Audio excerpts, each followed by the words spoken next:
প্রিয় দর্শক বন্ধুরা, ভয়েস চেঞ্জ নিয়ে করা আরো একটি ভিডিওতে তোমাদের সবাইকে স্বাগত জানাই।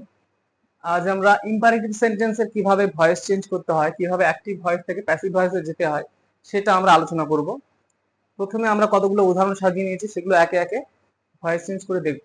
প্রথম বাক্যটা রয়েছে ক্লোজ দ্য ডোর, তাহলে এখানে দরজাটা বন্ধ করো। আমরা জানি ইম্পারেটিভ সেন্টেন্সের দ্বারা কি করা হয়, কোনো আদেশ, উপদেশ বা অনুরোধ করা হয়।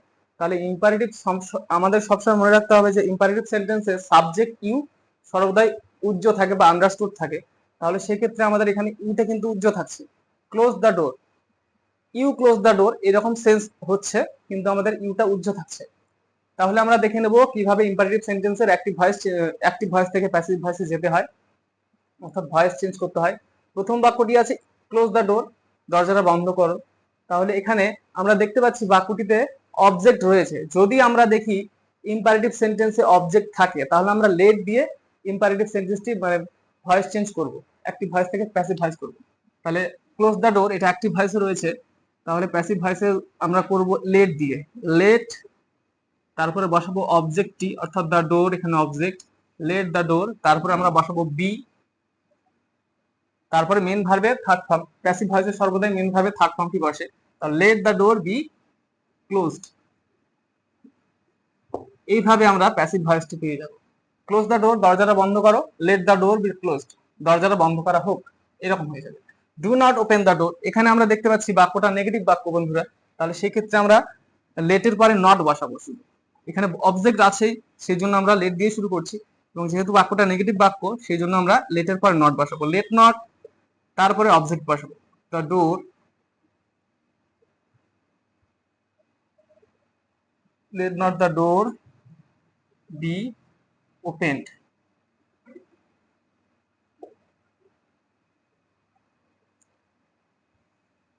Let him buy a cycle, এবারে আমরা দেখতে পাচ্ছি অ্যাক্টিভ ভয়েসের বাক্যটিও লেট দিয়ে শুরু হয়েছে। তাকে একটা সাইকেল কিনতে দাও। তাহলে অ্যাক্টিভ ভয়েসের বাক্যটি যদি লেট দিয়ে শুরু হয়, প্যাসিভ ভয়েসের বাক্যটিও লেট দিয়ে শুরু হবে। এখানে অবজেক্ট আছে, তাহলে এক্ষেত্রে আমরা কি করব, লেট দিয়ে শুরু করব। লেট, একই গঠন। এবারে আমরা এখানে যে ডাইরেক্ট অবজেক্ট, দুটো অবজেক্ট রয়েছে, একটা ইনডিরেক্ট অবজেক্ট, একটা ডাইরেক্ট বা ডিরেক্ট অবজেক্ট। তাহলে এক্ষেত্রে আমরা লেট, এবারে ডাইরেক্ট অবজেক্টটা বা ডিরেক্ট অবজেক্টটা বসাবো। লেট এ সাইকেল, তারপর বি বসাবো। বাই ভার্বের third form buy, bought bought, তাহলে বট ব্যবহার করব, B O U G H T. Let a cycle be bought, এইবারে আমরা বাই হিম, এখানে আমরা কর্তাটাকে বসাবো। Let a cycle be bought by him, তার দ্বারা একটা সাইকেল কিনতে দেওয়া হোক। তাহলে এখানে তাকে একটা সাইকেল কিনতে দেওয়া হোক, বা তার দ্বারা একটা সাইকেল কিনতে দেওয়া হোক। এখানে প্যাসিভ ভয়েসের অর্থটা এরকম হচ্ছে। তাহলে let him buy a cycle, তাকে একটা সাইকেল কিনতে দেওয়া হোক।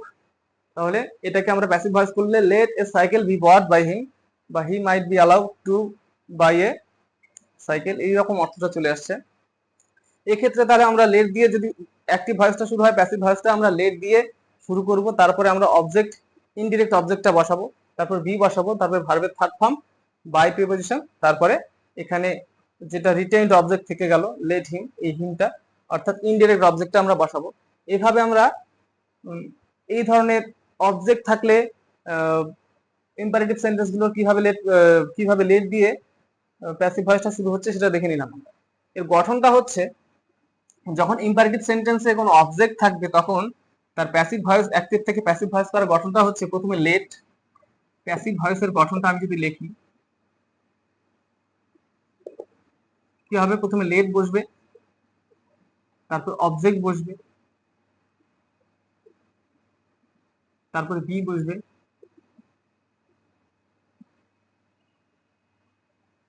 তারপরে ভার্বের থার্ড ফর্ম। ঠিক আছে, লেট দি অবজেক্ট, অবজেক্ট আছে, লেট দি ডোর, তারপরে বি এবং ভার্বের থার্ড ফর্ম ক্লোজ। এভাবে আমরা ইম্পারেটিভ সেন্টেন্সটি যখন ট্রানজিটিভ ভার্বে গঠিত হবে, অর্থাৎ সকর্মক ক্রিয়া, অর্থাৎ ইম্পারেটিভ সেন্টেন্সে যদি কোনো অবজেক্ট থাকে, তখন আমরা এইভাবে লেট দিয়ে প্যাসিভ ভয়েসটি শুরু করতে পারবো।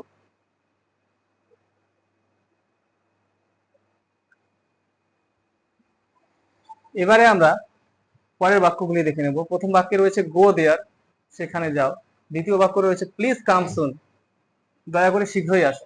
তাহলে এই দুটো বাক্য ইম্পারেটিভ সেন্টেন্স অবশ্যই, কিন্তু এখানে আমরা দেখতে পাচ্ছি যে কোনো রকম অবজেক্ট নাই, অর্থাৎ এগুলো ইনট্রানজিটিভ ভার্ব। গো, কাম, এই ভার্বগুলো ইনট্রানজিটিভ ভার্ব, কারণ এই ভার্বগুলোর কোনো রকম অবজেক্ট বা কর্ম নেই।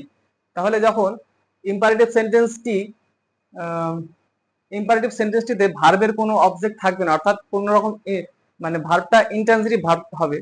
ইম্পারেটিভ সেন্টেন্সের ভার্বটি যদি ইনট্রানজিটিভ ভার্ব হয়, অর্থাৎ বাক্যে যদি কোনো রকম কর্ম না থাকে বা অবজেক্ট না থাকে, তাহলে আমরা এক্ষেত্রে সেন্স বুঝে বা অর্থ বুঝে বাক্যটাকে শুরু করব you are requested to, you are order to, you are advise to, এইভাবে। তারপরে আমরা যা আছে তা বসিয়ে দেবো, অর্থাৎ ইউ আর অর্ডার্ড বা রিকোয়েস্টেড বা অ্যাডভাইস লিখে এর আগে এই জায়গাটাতে ইনফিনিটিভ ফর্ম গঠন করব, অর্থাৎ টু প্লাস গো, এরকম অর্থ বসাবো, ব্যবহার করব। তাহলে আমরা কি লিখবো? গো there, you you are told. আমরা যদি সেন্সটা বুঝতে না পারি, যেখানে আদেশ বোঝাচ্ছে না, অনুরোধ বোঝাচ্ছে না, নির্দেশ করা বোঝাচ্ছে, তাহলে সেই ক্ষেত্রে আমরা টোল্ড শব্দটাকে, টেল ভার্বের থার্ড ফর্ম টোল্ড ব্যবহার করব।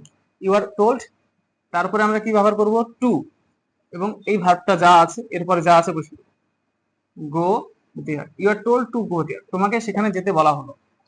প্লিজ কাম সুন, দয়া করে শীঘ্রই আসো। তাহলে যখন প্লিজ বা কাইন্ডলি শব্দটা থাকবে, তখন আমরা ইউ আর টোল্ড না লিখে রিকোয়েস্টেড করবো। এখানে ভার্বটাকে আমরা চেঞ্জ করে রিকোয়েস্টেড করে দেবো, ইউ আর রিকোয়েস্টেড।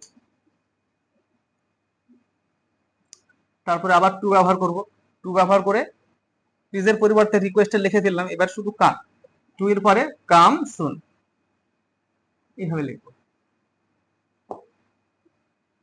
তাহলে আমরা যখন ইম্পারেটিভ সেন্টেন্সের অবজেক্ট থাকবে, ভার্বটির অবজেক্ট থাকবে, তখন আমরা লেট দিয়ে শুরু করব প্যাসিভ ভয়েসটি। আর যখন অবজেক্ট থাকবে না, তখন আমরা you are order to, you are told to, you are advise to, এইভাবে আমরা প্যাসিভ ভয়েসটি করব।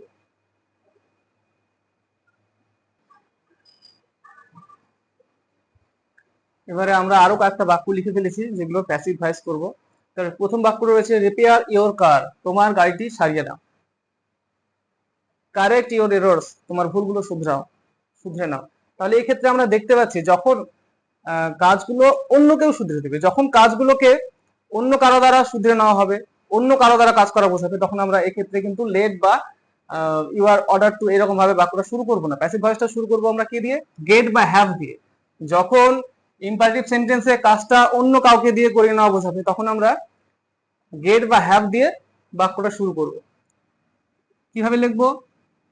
হ্যাভ, তারপরে অবজেক্ট, হ্যাভ বা গেট, তারপর অবজেক্ট হচ্ছে your car.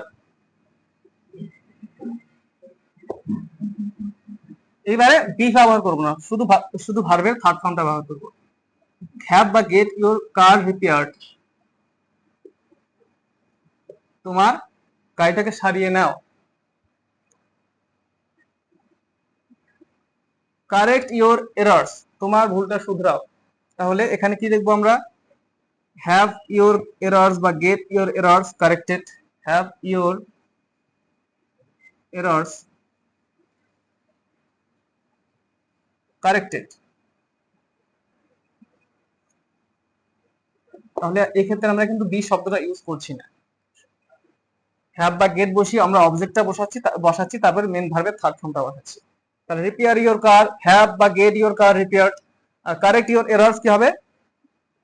Have your errors corrected. এক্ষেত্রে আমরা your errors should be corrected এভাবে করতে পারতাম। এবার রেসপেক্ট ইওর এল্ডার্স, কি করবো এটাকে? Passive voice.